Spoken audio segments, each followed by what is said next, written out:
docuseries utilized to capture the raw prison experiences of ex-offenders who have now revitalized their lives and become productive members of society. I myself have had the experience of being incarcerated, and it changed my life forever. Instead of allowing prison to break me, I used it to my benefit, and it forced me to become revolutionary. And with that, I give you With Time We Can. Peace and blessings, family. We back with yet another episode of With Time We Can. This week, I traveled down to West Philadelphia to speak to my good friend, Matt Kerr from Beyond the Bars.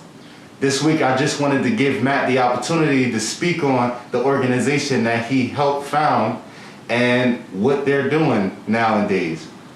So go ahead, Matt. Yeah, no, thank you so much for having me on, Brian. Thanks for all the awesome work you're doing with Time We Can. The speakers that you've had are incredible, and obviously you as a leader, it's always amazing to get to talk with. Thank you.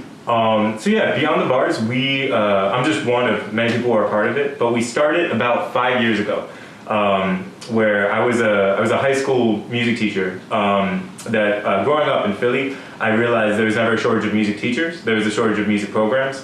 So I know how much music meant to me as far as just like coping with things and dealing with, different things like depression or anxiety. And I always wanted to be a music teacher. But like I said, there weren't a lot of programs out there at schools. So I went to school and I taught history, and then I would bring music programs to schools that didn't have them. And while I was teaching at Chad over in South Philly, one of the students' moms was the warden at a jail at Pick over on State Road. Mm-hmm. And she said, hey, there's this great program, YASP there, but there's really no other program there. And a lot of the youth are interested in music and they're really talented, but like there really ain't programs in there. And being a history teacher, I knew about New Jim Crow, right, mass incarceration, all that stuff, but it always kind of felt like government, right? Like something too big, right? As an individual, I couldn't do anything with. Mm-hmm. And I was also working 60, 70 hours already. So I tried to say oh, I can't. Yeah. And I believe her response was, that's cute, so I'll see you on Sunday. And I always say, I hate mass incarceration, I hate the prison system, all that stuff. Kerr and Brian, I like her a lot. She's a good person. She really cared about the kids and wanted to make sure they were getting taken care of. And she wasn't, the biggest fan of a lot of stuff that happened in the incarceration system. But so she asked me to come in, and I looked it up, and I did research. I'm like, I'm sure there's other orgs out there doing this work. I can volunteer. I don't gotta make my own thing, right? Right. To all you white people out there thinking they can change things, don't. Just go join something, right? So I was looking to join a program, but there really wasn't music programs in jail, right? Like there were barely any music programs in our city. Shout out the great ones that are out there, but there was definitely none at the time for anyone who was incarcerated. And within the state, really the only music programs you'd see were an occasional church choir or something like that, which was great. But there was whole demographics that weren't getting any type of music, right? Whether it be students, whether it be women, whether it be a variety of different things. People weren't getting access to music. So I'm like, okay. I went in and I would teach 1 day a week on Sundays, and I would teach 10 students at a time, and they were awesome, amazingly talented. But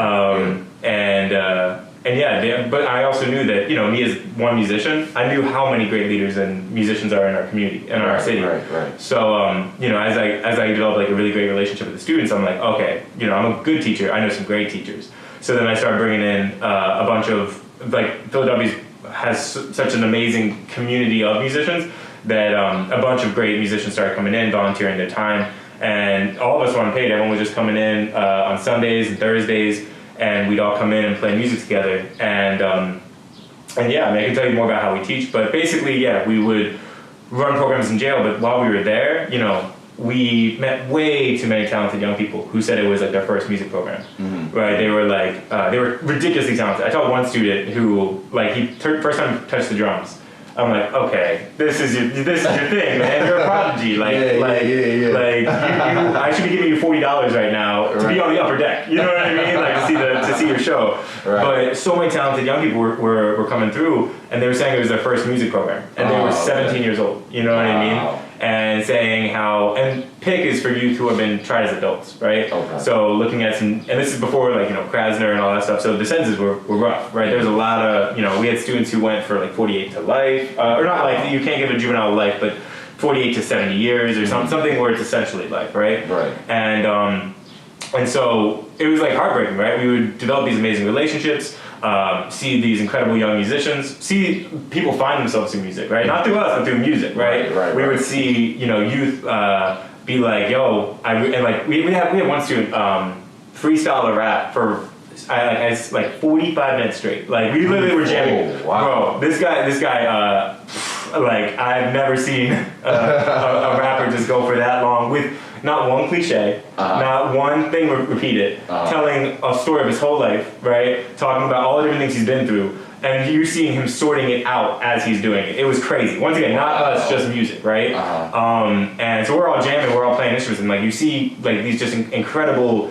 young people figuring themselves out, finding themselves out, using music as that medium, right? But the thing that sucked so much, right, was that person, right? Even as awesome as they are, and like they want to go be a music teacher, they want to go help their community. Right. They were still looking at 30 years, right? Wow. And shit like that. So kids. Kids, man. Wow. A big thing they do with youth who are tried adults, they'll do like something will happen when they're 15, right? They'll wait until they're 18. If it's a big one. If it's a big one, yeah, Okay. exactly. Okay. So if it's a big one, but it's something like that's done when they're 15, they literally will wait till they're 18 because they don't want to try a person who's a child that looks like a child. They want to wait for that person to fill out and grow and like look different. So then the jury will look at them differently, even though the thing was done when they were 15 years old.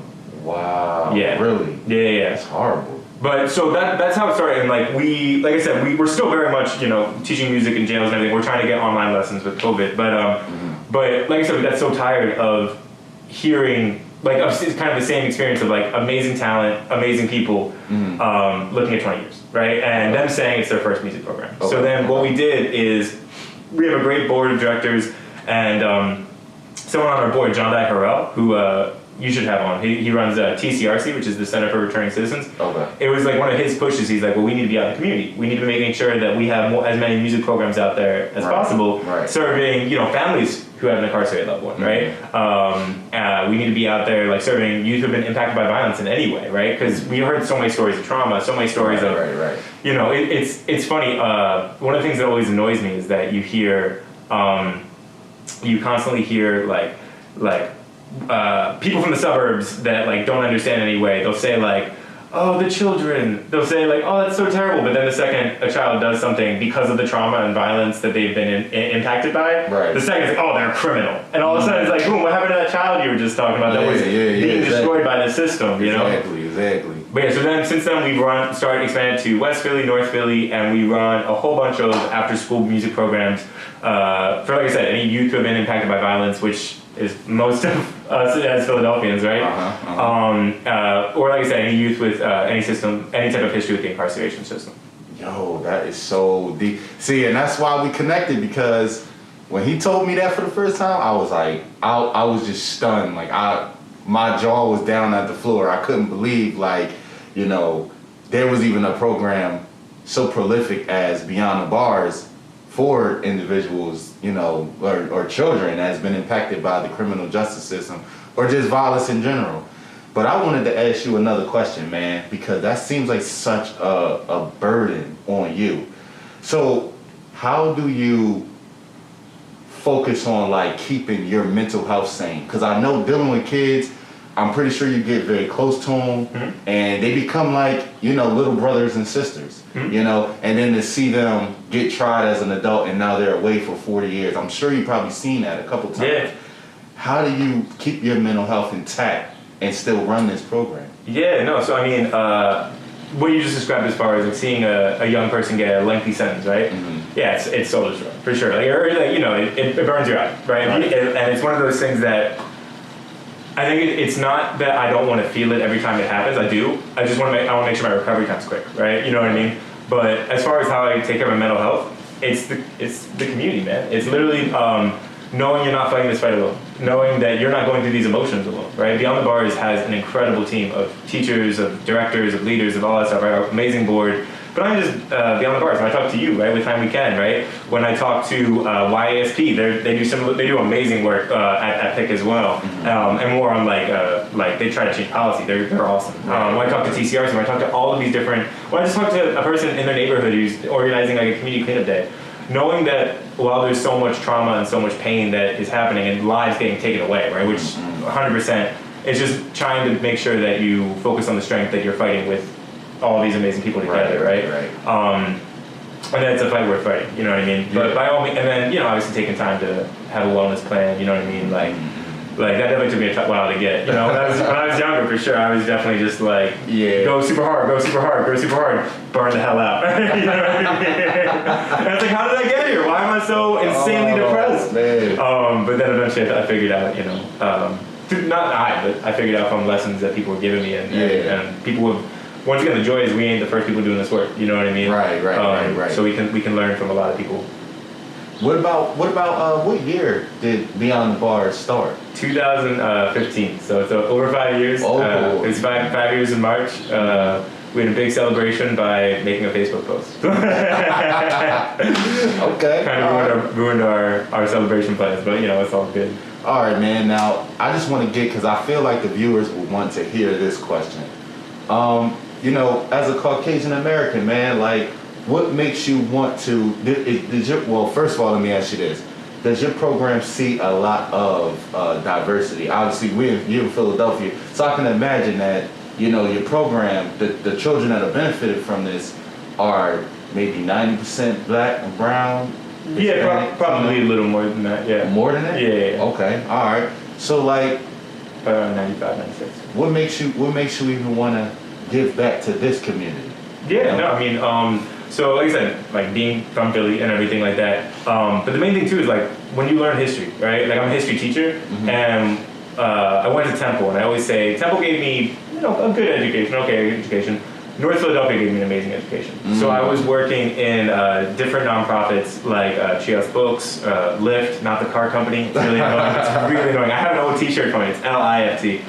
But and I would learn from so many different community leaders. When I learned history, when I learned authentic history, not just like the whitewashed Eurocentric stuff, your whole universe pops, your whole bubble pops, and you start to see the world very, very differently. Right. And like I said, I mean, just like the circles I've run in with music and everything like that. But it comes down to, it's like, once you know the injustice of the world and like where the resources have been taken away, all you want to be doing is fighting to get those resources back, right?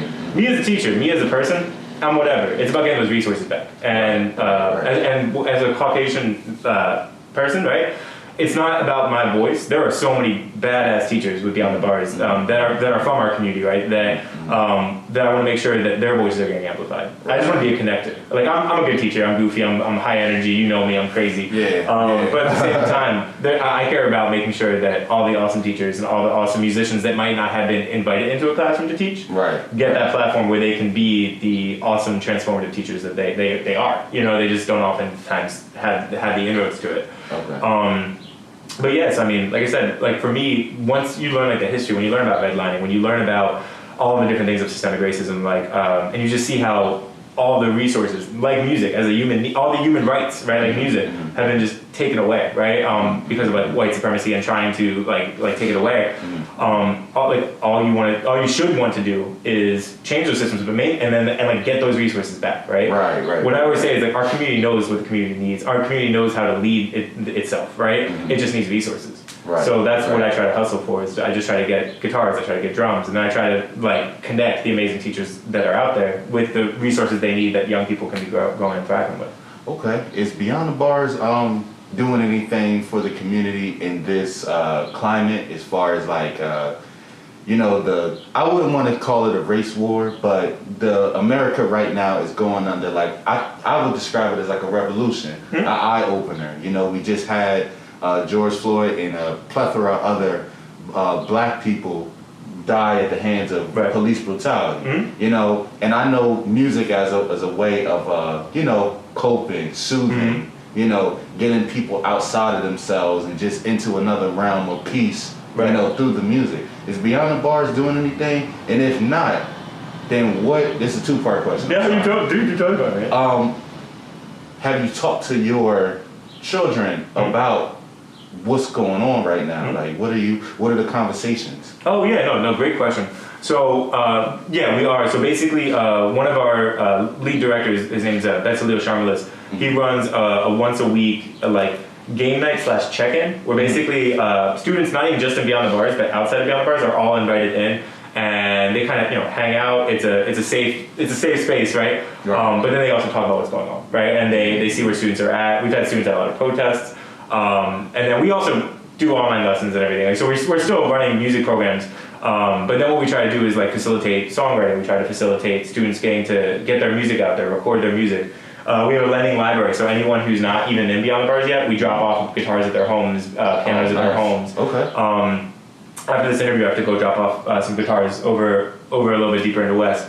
And then what we do is we do online lessons with them, so that like they constantly have someone to talk with. But then with the awesome like game nights and music nights that organizes, like we talk with them one-on-one, but then in these music nights, everyone gets to talk to each other, right? Everyone gets to be having those conversations, and so students' voices.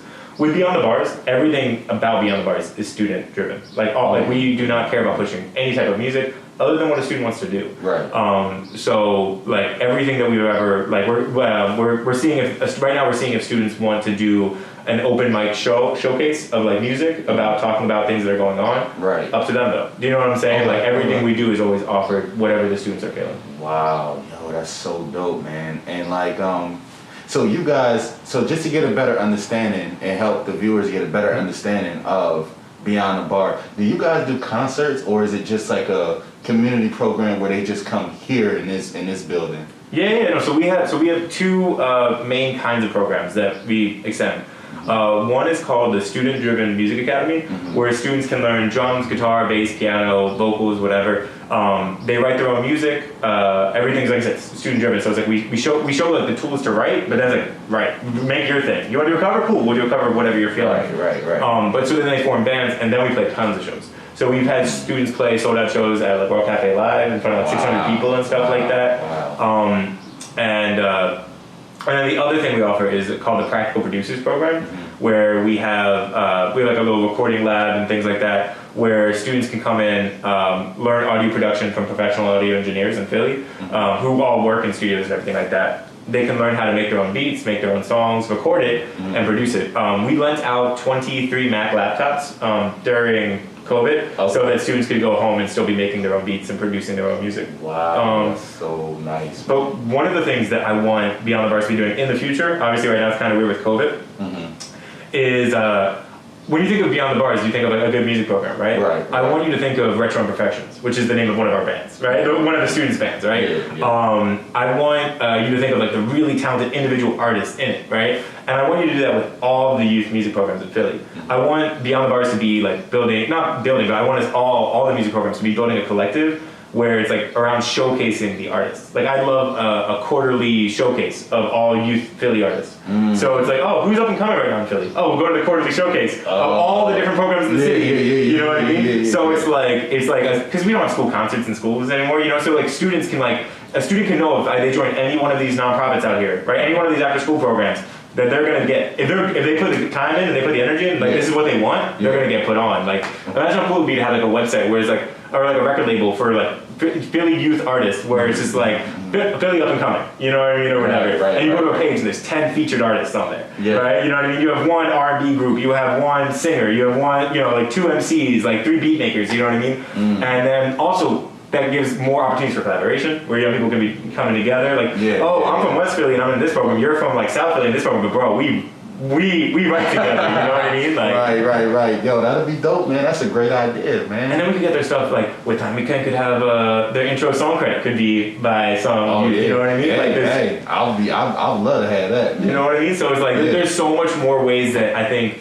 When we look at systemic racism, right, or we look at like the evils of white supremacy and these things, right, they're giant, right, and like historically how they were created is really intentional and really big, right? We're not going to fix these things just all going it alone and incrementally doing our own little bit, right? We got to be coming together and trying to figure out like the big ways that we can be using everyone's voices to make something really, really like strong that can like have our youth have as a platform to then be building on. So dope, man. Another question I had to ask you was, I was doing some research on Beyond the Bars, and I seen that it was just accredited as a diversion program. And I wanted just to have you tell everybody about what is a diversion program and just, how you guys got there. No, I appreciate it. Diversion programs are essentially when a youth maybe does something that normally the court would say, okay, we're going to send you to,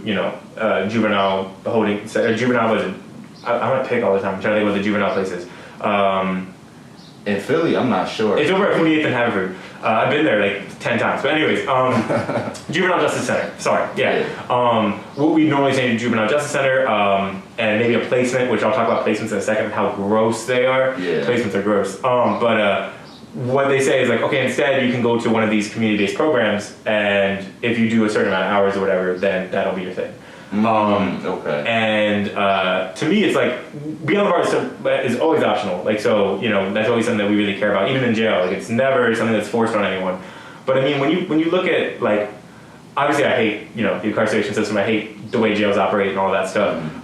If you ask me, like, when someone messes up, it's like, especially when a child, right, when a youth makes a mistake or whatever, right. First, look at the causes. What caused that mistake, right? There's tons of trauma, tons of violence, tons of, like when you look at the impacts of poverty, impacts on a school teacher, impacts of a poor school system, right? You know what I mean? All of these different things that are compounding onto a young person. Well, then how are they like, whenever someone makes a mistake, to me, the question is, how can we all heal? Right. How can the community heal? How can both parties heal? And how can we move forward in the healthiest, best way possible, right? Right. And the justice system is not that, right? It's just like sending someone to be in a system full of violence, right? Full of, like trying to freeze them away from their family. All of those things, like no one says, you're sick in some way. Make sure you don't see your family, right? You know what I mean? Don't get any love or support. Make sure that, please, if you get 3 doses of violence a day where you see that would be great. That's not how how any type of solution ever comes, right? So the concept of a diversion program, by no means am I saying like what's secure or what's not or what's the right thing, but for us as a diversion program is instead of going to like an incarceration system, they can be coming to an after-school music program where they can be getting access to music, right? Which to me, when we first got offered it by the DA's department, we're really, really excited about it. Like there ain't even funding with it right now or anything like that. The thing that we just care about, oh my God, all these amazing young people that we taught to pick, right? The students have been tried as adults, right?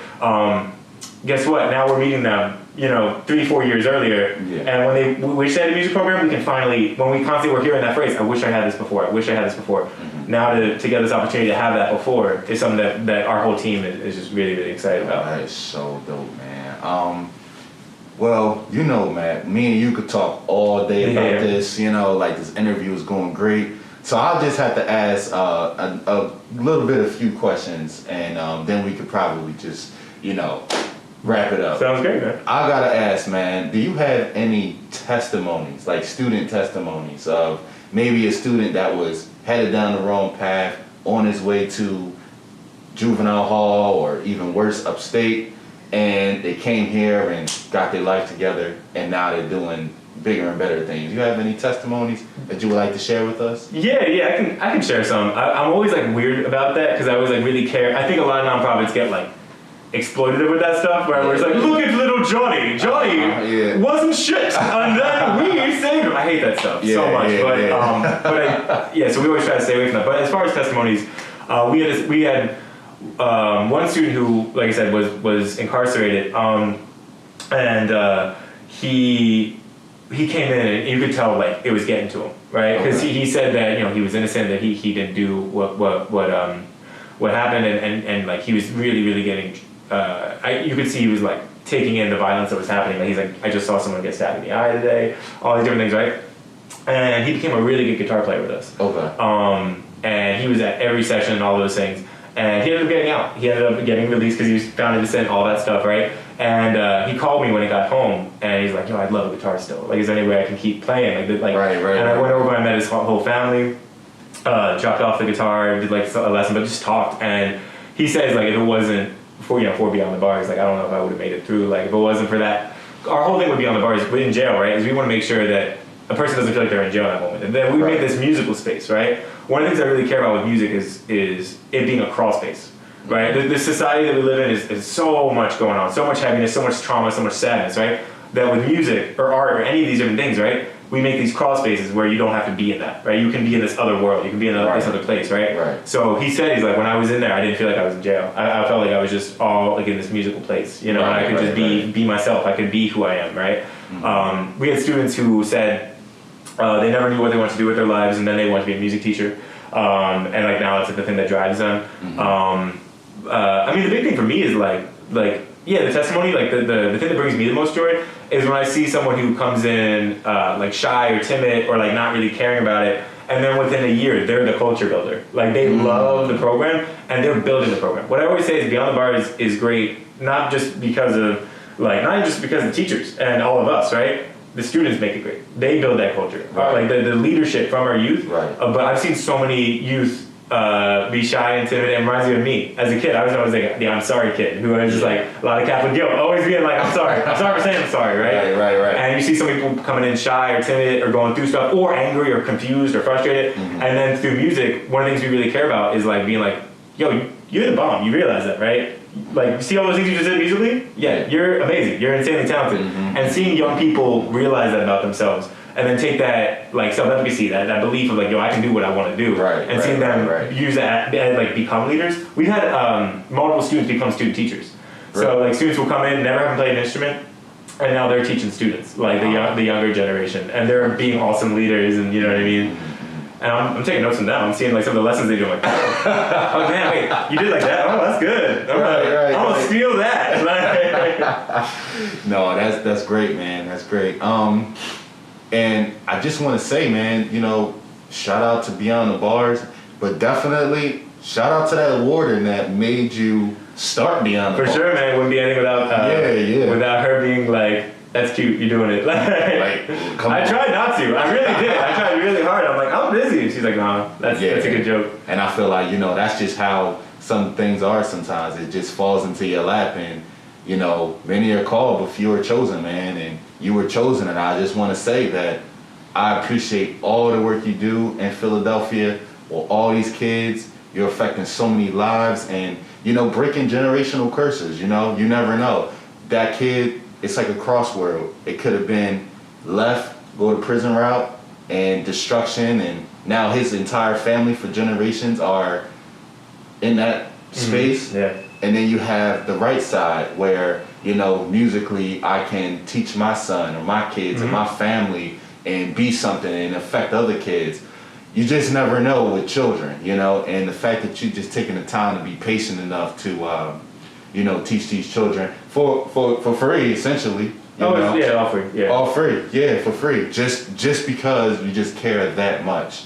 And we need more people in the world like you, man. Seriously, man. I appreciate that, bro.